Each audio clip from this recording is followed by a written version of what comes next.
ये कहानी आज से हजारों साल पुरानी है, जब मिस्र के पिरामिड्स में ऐसी ऐसी शक्तियां रहती थी जिन्हें इंसान कभी नहीं समझ सकते। कहानी की शुरुआत होती है 3067 BC में, जहां पर स्कॉर्पियन किंग को दिखाया जाता है, जो अपनी विशाल सेना के साथ पूरी दुनिया को जीतना चाहता है। 7 सालों के लगातार युद्ध के बाद स्कॉर्पियन किंग की हार होती है, जिसमें सजा के तौर पर उसे और उसके लोगों को पवित्र रेगिस्तान में मरने के लिए छोड़ दिया जाता है।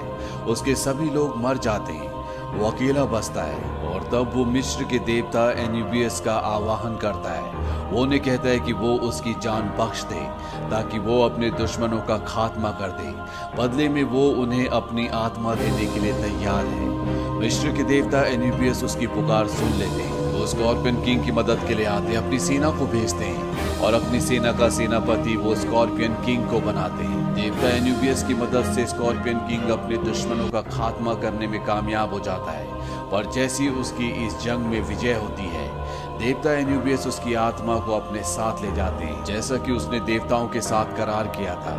उसके हाथ से उसका ब्रेसलेट गिर जाता है और उसकी सेना जो रेगिस्तान के अंधेरे से यहाँ पर दोबारा जिंदा होकर आई थी, वो भी वापस उसी अंधेरे में चली जाती है। कई 1000 साल गुजर जाते हैं और वक्त आता है सन 1933 का। स्कॉर्पियन किंग की सेना आज भी उस रेगिस्तान के अंधेरे में ज्यों की त्यों है, जो पूरी तरह से सोई है, पर वो सेना जागना चाहती है। यहाँ पर रिक और एवलिन को दिखाया जाता है, जिन दोनों की शादी हो चुकी है।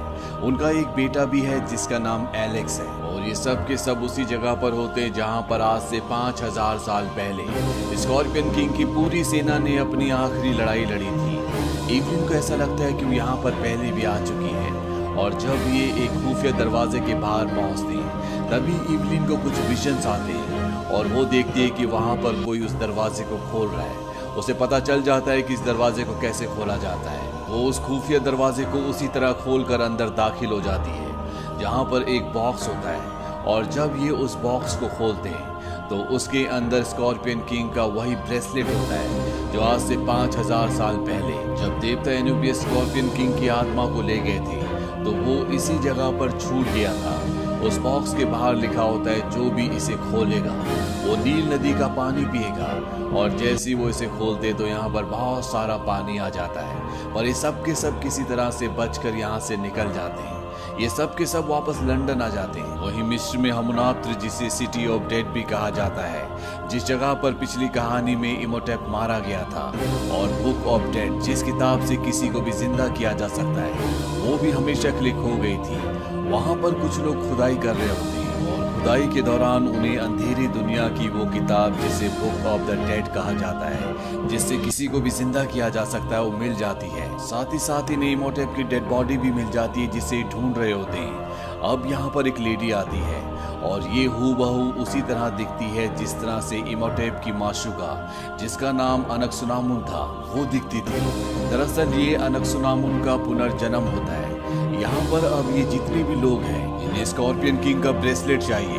इन्हें पता चलता है कि स्कॉर्पियन किंग का ब्रेसलेट अब लंदन में है। वही लंदन में रिक और एवलिन के बेटे एलेक्स को दिखाया जाता है, जो उस बॉक्स के पास जाता है जिसके अंदर स्कॉर्पियन किंग का ब्रेसलेट है। वो उस ब्रेसलेट को निकालकर अपने हाथ में पहन लेता है, और तभी उससे लेजर लाइट निकलती है। उसे गीजा के पिरामिड्स दिखते हैं, साथ ही साथ उसे करनाक का रेगिस्तान भी दिखता है। उसे कुछ समझ नहीं आता। एलेक्स उस ब्रेसलेट को अपनी कलाई से निकालने की कोशिश भी करता है, पर वो ब्रेसलेट उसकी कलाई से नहीं निकलता, इसीलिए वो अपनी शर्ट की बाजू के नीचे उसे छुपा देता है। अब यहाँ पर वही लोग आ जाते हैं जो मिस्र में हमुनाप्त्र में खुदाई कर रहे थे, जिन्हें इमोटेप की डेड बॉडी और साथ ही साथ वो किताब जिससे मुर्दों को जिंदा किया जा सकता है, वो मिली थी। वो इस ब्रेसलेट को इनसे हासिल करना चाहते हैं। तभी यहाँ पर मिस्र का वो आदमी जिसका नाम बे है, जो राजा फेरोन के रक्षकों का वंशज है, जिसने एवलिन और रिक और उसके साथियों को मिस्र से एक दिन के अंदर जाने के लिए कहा था, जो हमेशा से इस बात का ध्यान रख रहे थे कि कोई भी इमोटेप की डेड बॉडी तक ना पहुंचे, उसे जिंदा ना करे। वो यहाँ पर आ जाता है। वो एवलिन को कहता है कि किसी भी कीमत पर इन्हें ब्रेसलेट नहीं मिलना चाहिए, पर ये लोग ब्रेसलेट को और साथ ही साथ एवलिन को भी अगवा करके यहाँ से ले जाते हैं। एलेक्स बे के साथ अपने डैड रिक के पास पहुंचता है। बे रिक को एक फोटो दिखाता है। वो कहता है कि जहाँ पर ये आदमी होगा वहीं तुम्हारी पत्नी होगी। एलेक्स कहता है कि मैं इस आदमी को जानता हूँ, ये म्यूजियम में काम करता है। ये कहता है किसी भी हालत में ब्रेसलेट को हासिल करना चाहेंगे। एलेक्स कहता है कि तुम लोगों को घबराने की जरूरत नहीं है, और वो अपनी कलाई पर इन सब को ब्रेसलेट दिखाता है। ये सब के सब अब गाड़ी से म्यूजियम की तरफ जाते हैं। रास्ते में बे इन सब को बताता है कि अब जब तुम्हारे बेटे ने स्कॉर्पियन किंग का ब्रेसलेट पहन लिया है तो वो 7 दिनों में जिंदा हो जाएगा, और अगर उसे मारा नहीं गया तो वो एन्यूबियस की सेना को जगाएगा, जिसके बाद वो इस पूरी दुनिया को अपने कब्जे में ले लेगा। पर जो कोई भी स्कॉर्पियन किंग को मारेगा वो उसकी सेना को पाताल में भेज पाएगा, और इसके बाद वो इस पूरी दुनिया पे राज करेगा। इसीलिए कुछ लोग इमोटेप को जिंदा करना चाहते हैं ताकि वो स्कॉर्पियन किंग को मार दे, और उसके बाद उन लोगों का और इमोटेप का इस पूरी दुनिया पे राज हो। वही म्यूजियम में दिखाया जाता है जहां पर इमोटेप को एक बार फिर से जिंदा कर दिया जाता है। उसके पास अनकसुनामुन आती है। ये दोनों एक दूसरे से मिस्र की प्राचीन भाषा में बात करते हैं, यानी कि ये अनकसुनामुन का दूसरा जन्म तो है, पर उसे अपने पिछले जन्म की सारी बातें याद हैं। इसके बाद ये उस बॉक्स को भी खोलते हैं जिसके अंदर स्कॉर्पियन किंग का ब्रेसलेट है, और उसके अंदर ब्रेसलेट नहीं होता। इमोटेप एवलिन को आग में फेंकने का ऑर्डर देता है, और जैसे उसे आग में फेंका जाता है वहां पर रिक आकर उसे बचा लेता है, और ये सब के सब म्यूजियम से बाहर निकलकर डबल डेकर बस से यहाँ से निकल जाते हैं। वही म्यूजियम के अंदर इमोटेप को दिखाया जाता है जो कुछ ममीज योद्धा को जिंदा करता है और इनके पीछे भेजता है। वो ममीज इन सबको मारने की कोशिश भी करती है, और रिक, एवलिन और उसके सभी साथी सभी ममीज को खत्म कर देते हैं। यहाँ पर रिक के बेटे एलेक्स को ये लोग अगवा करके अपने साथ ले जाते हैं। हालांकि एलेक्स उनका पीछा करने की भी कोशिश करता है, पर वो अपने बेटे को नहीं बचा पाता। एलेक्स को एक ट्रेन में ले जाया जाता है जहाँ पर उसके सामने इमोटेप आता है। इमोटेप उससे कहता है कि तुमने इस ब्रेसलेट को पहना है, जिसका मतलब तुम्हें एम शेयर का रास्ता पता है। ये वो जगह होती है जहाँ पर स्कॉर्पियन किंग जिंदा होगा। एलेक्स कहता है कि अगर मैं रास्ता भूल गया तो। दरअसल एलेक्स ने उस जगह के विजन देखे होते हैं, और ये हाथ में जो उसने ब्रेसलेट पहना है ये उसे उस जगह का रास्ता बताएगा। इमोटेप कहता है कि अगर तुम 7वें दिन तक उस पिरामिड में नहीं पहुंचे तो तुम मारे जाओगे। वहीं दूसरी तरफ रिक को दिखाया जाता है जो अपने पुराने जानकार के पास जाता है। उसके पास उड़ने वाला गुब्बारा होता है जिसे डिरिजिबल कहा जाता है, और ये उससे उस जगह तक पहुंचने की कोशिश करते हैं जहां पर इन्हें लगता है कि इमोटेप इनके बेटे एलेक्स को लेकर गया है। वहीं ट्रेन में एलेक्स को दिखाया जाता है जो चालाकी से ट्रेन से निकल जाता है और मिस्र में करनक के प्राचीन किले के अंदर चला जाता है।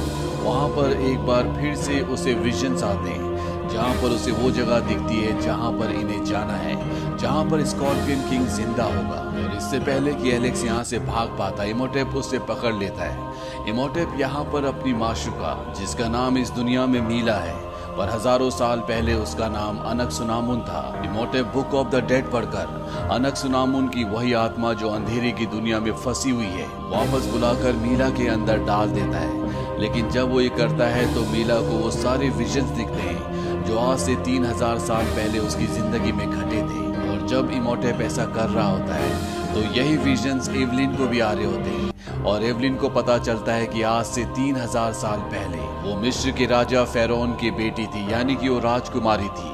और जब इमोटेन ने और अनकसुनामुन ने उसके पिता फेरोन को मारा था तो एवलिन ने सब कुछ अपनी आंखों से देखा था। और एक यही कारण होता है कि इस कहानी की शुरुआत में एवलिन और रिक जब मिस्र की प्राचीन जगहों पर चीजों को ढूंढ रहे थे जहां पर उन्हें स्कॉर्पियन किंग का ब्रेसलेट मिला था, तो एवलिन को विजन्स आते हैं जिससे उसे सही रास्तों का पता चला, जिससे उसे खुफिया दरवाजा खोलने का तरीका पता चला और ये स्कॉर्पियन किंग के ब्रेसलेट तक पहुंच पाए। अब ये सब के सब उस ट्रेन तक पहुंच जाते हैं जिस ट्रेन से एलेक्स को यहाँ तक लाया गया था। पर अब इमोटेप और उसके सभी साथी एलेक्स को यहाँ से लेकर जा चुके हैं। पर जब ये अंदर जाते हैं तो ये देखते हैं कि वहाँ पर मिट्टी से एक जगह का मॉडल बना होता है। ये समझ जाते हैं कि ये एलेक्स ने बनाया। ये एक तरह का संकेत होता है कि एलेक्स और इमोटेप अब इस जगह पर जाने वाले हैं, और ये भी उसी तरफ निकल पड़ते हैं।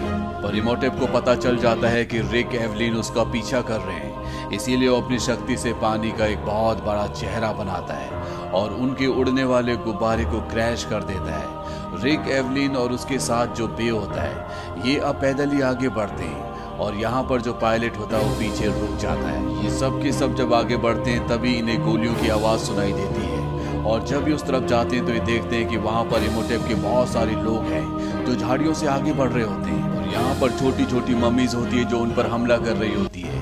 यहाँ पर एलेक्स भी होता है छोटी मम्मीज बहुत सारे लोगों को यहाँ पर मार देती है और तभी इमोटेप के एक आदमी एलेक्स से कहता है कि अब ब्रेसलेट उतारने का वक्त हो गया है। वो उसे मारने वाला होता है कि तभी यहाँ पर रिक आ जाता है और वो अपने बेटे एलेक्स को उठाकर इस जगह से भाग जाता है। रिक एलेक्स को सुरक्षित जगह पर ले जाता है जहाँ पर वो अपनी मॉम से मिलता है। वो इन सबको बताता है कि हमें जल्दी से पिरामिड में जाना होगा ताकि मैं अपने हाथ से इस ब्रेसलेट को उतार दूं। अगर सुबह होने से पहले हम पिरामिड के अंदर नहीं गए तो मैं मारा जाऊंगा। ये ब्रेसलेट मुझे मार देगा। ये सुनने के बाद रिक अपने बेटे को गोद में उठाकर पिरामिड की तरफ भागता है क्योंकि सूरज निकल रहा होता है। सूरज की रोशनी उनके पीछे होती है पर इससे पहले कि सूरज की रोशनी उन तक पहुंचती रिक पिरामिड के अंदर कूद जाता है जिससे उसके बेटे एलेक्स की जान बच जाती है। एलेक्स के हाथ से ब्रेसलेट अपने आप ही खुल जाता है। वो उसे वहीं पर फेंक देता है। वहीं पिरामिड के बाहर ही दिखाया जाता है जहां पर एलेक्स की मॉम एवलिन और उसका भाई पहुंच चुके हैं और तभी वहां पर अनकसुनामुन आ जाती है और वो एवलिन को चाकू मारकर वहां से निकल जाती है। एवलिन की मृत्यु हो जाती है जिससे रिक को बहुत दुख होता है। वो पिरामिड के अंदर इमोटेप और अनकसुनामुन को मारने के लिए पहुंच जाता है। वहीं पिरामिड के अंदर दिखाया जाता है कि स्कॉर्पियन किंग जागने से पहले इमोटेप की पूरी शक्तियां छीन लेते हैं, यानी कि अब वो आम इंसानों की तरह है और उसका इरादा स्कॉर्पियन को मारकर एन्यूबियस की पूरी सेना को पाताल लोक भेजकर धरती का राजा बनने का होता है। वहीं दूसरी तरफ इमोटेप के एक आदमी को दिखाया जाता है जिससे वो ब्रेसलेट मिल जाता है जो एलेक्स ने फेंका होता है। वो उस ब्रेसलेट को लेकर उस जगह जाता है जहां पर स्कॉर्पियो का एक बहुत बड़ा निशान होता है। वो उसके अंदर अपने हाथ को डालता है जिसमें उसने ब्रेसलेट पहना होता है, यानी कि उसने एन्यूबियस की सेना को जगा दिया है जो बाहर रेगिस्तान से होते हुए इस जगह बहुत जल्दी पहुंच जाएगी और बाहर भी अपनी पूरी सेना को लेकर एन्यूबियस की सेना का मुकाबला करने के लिए खड़ा है। वो किसी भी कीमत पर उस पूरी सेना को खत्म करना चाहता है क्योंकि वो जानता है कि अगर ये सेना खत्म नहीं हुई तो पूरी दुनिया खत्म हो जाएगी। वहीं पिरामिड के बाहर इवलिन का भाई और उसका बेटा एलेक्स इवलिन की मौत से बहुत परेशान होते हैं। इवलिन का भाई कहता है कि अगर हमें अंधेरी दुनिया की वो किताब मिल जाए जिससे मरे हुए लोगों को जिंदा किया जा सकता है तो हम इवलिन को बचा सकते हैं। इसीलिए वो पिरामिड के अंदर जाते हैं जहां पर बड़ी चालाकी से अनकसुनामुन से वो किताब हासिल कर लेते हैं। इवलिन के बेटे को मिस्र की पुरानी भाषा पढ़नी आती है, इसीलिए उस किताब को पढ़कर वो अपनी मॉम को यानी कि इवलिन को जिंदा कर देता है। इवलिन के जिंदा होने के बाद इवलिन और अनकसुनामुन के बीच में लड़ाई होना शुरू हो जाती है। वहीं दूसरी तरफ इमोटेप को दिखाया जाता है जो स्कॉर्पियन किंग को जगा रहा होता है क्योंकि वो स्कॉर्पियन किंग को मारकर इस पूरी दुनिया पर राज करना चाहता है। और तभी वहां पर रिक पहुंच जाता है और वो इमोटेप के ऊपर हमला कर देता है। इन दोनों के बीच में हाथापाई होना शुरू हो जाती है और तभी यहाँ पर दिखाया जाता है कि स्कॉर्पियन किंग जाग चुका है। यह पहले जैसा नहीं रहा जैसे आज से 5000 साल पहले था। अब ये पहले से बहुत ज्यादा शक्तिशाली है। इसका आधा शरीर इंसान का और आधा स्कॉर्पियन का होता है। वो सबसे पहले इमोटेप की तरफ बढ़ता है क्योंकि वो उसे मारना चाहता है पर इमोटेप यहाँ पर अपना इरादा बदल देता है। वो समझ चुका है कि वो चाहकर भी स्कॉर्पियन किंग को मार नहीं सकता, इसीलिए वो उसके आगे अपना सर झुका लेता है। वो कहता है कि मैं आपका गुलाम हूँ। साथ ही साथ वो रिक की तरफ इशारा करता है। वो कहता है कि ये आपको मारना चाहता है। स्कॉर्पियन किंग अब रिक की तरफ बढ़ता है। रिक स्कॉर्पियन किंग का सामना नहीं कर सकता क्योंकि वो बहुत शक्तिशाली है और जब वो पीछे हट रहा होता है तभी वो दीवार पर एक खुदा हुआ चित्र देखता है जिसमें एक आदमी होता है जिसके हाथ में एक बहुत लंबा भाला है और उस भाले से वो स्कॉर्पियन किंग को मार रहा है। रिक समझ जाता है कि इस भाले से स्कॉर्पियन किंग को मारा जा सकता है। तभी वहां पर एवलिन का भाई जोनाथन आ जाता है। उसके पास वो भाला होता है। दरअसल वो खुला नहीं होता। ये भाला इन्हें खुदाई के दौरान मिला था पर इन्हें इसके बारे में कुछ भी नहीं पता होता। पर अब रिक जान चुका है। रिक जोनाथन से कहता है कि एक भाला ऐसे खोलो और मेरी तरफ फेंको। जोनाथन ऐसे ही करता है। वो भाले को खोलकर उसकी तरफ फेंकता है पर बीच में इमोटेप आ जाता है जो उस भाले को पकड़ लेता है। वहीं बाहर भी और उसकी सेना को दिखाया जाता है जो एन्यूबियस की सेना से लड़ रहे होते हैं क्योंकि अब वो सेना जिंदा हो चुकी है। वो उस पूरी सेना को हरा देते हैं पर अगले पल बे देखता है कि दूर से एक बहुत बड़ी सेना उन्हीं की तरफ आ रही है और इस सेना को हराना पूरी तरह से नामुमकिन है। वहीं पिरामिड के अंदर इमोटेप को दिखाया जाता है जिसके पास वो भाला है जिससे स्कॉर्पियन किंग को मारा जा सकता है और अगर उसने उसे मारा तो वो इस पूरी दुनिया में सबसे शक्तिशाली होगा। पूरी दुनिया को उसका गुलाम बनना होगा। स्कॉर्पियन किंग आग में फंस चुका होता है क्योंकि यहाँ पर रिक ने उसके चारों तरफ आग के बड़े बड़े ड्रम्स गिरा दिए होते हैं।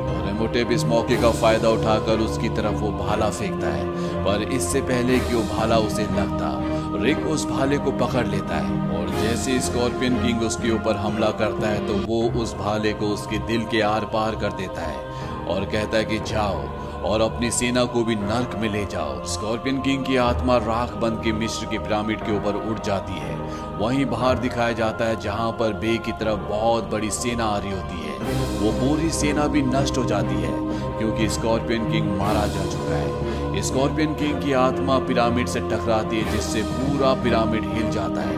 अब पूरा पिरामिड गिरने वाला है। रिक और इमोटेप उस जगह लटके होते हैं जहां पर नीचे पाताल की गहराई है। रिक अपनी पत्नी एवलिन को बोलता है कि तुम यहाँ से चली जाओ, लेकिन वो अपनी जान पर खेलकर रिक को बचाने के लिए आती है।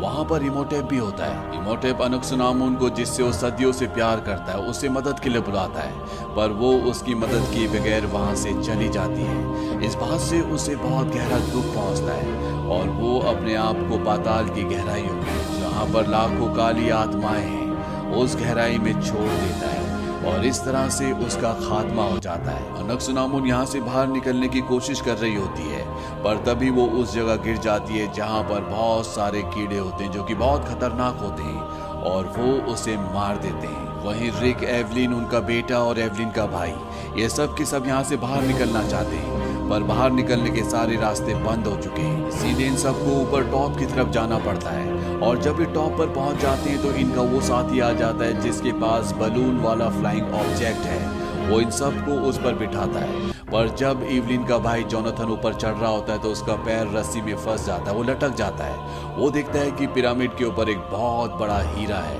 वो उस हीरे को पकड़ लेता है और ये सब यहाँ से ऊपर निकल जाते हैं। नीचे पूरा का पूरा पिरामिड रेत में धंस जाता है और जब ये अपने घर की तरफ जा रहे होते हैं तो नीचे बे को दिखाया जाता है, जो इन्हें एक बार फिर से शुक्रिया कहता है क्योंकि इन सब ने एक बार फिर से दुनिया को गुलाम होने से बचा लिया। इसी के साथ ये फिल्म, ये कहानी यहीं पर खत्म हो जाती। उम्मीद करते हैं कि ये कहानी आपको पसंद आई होगी।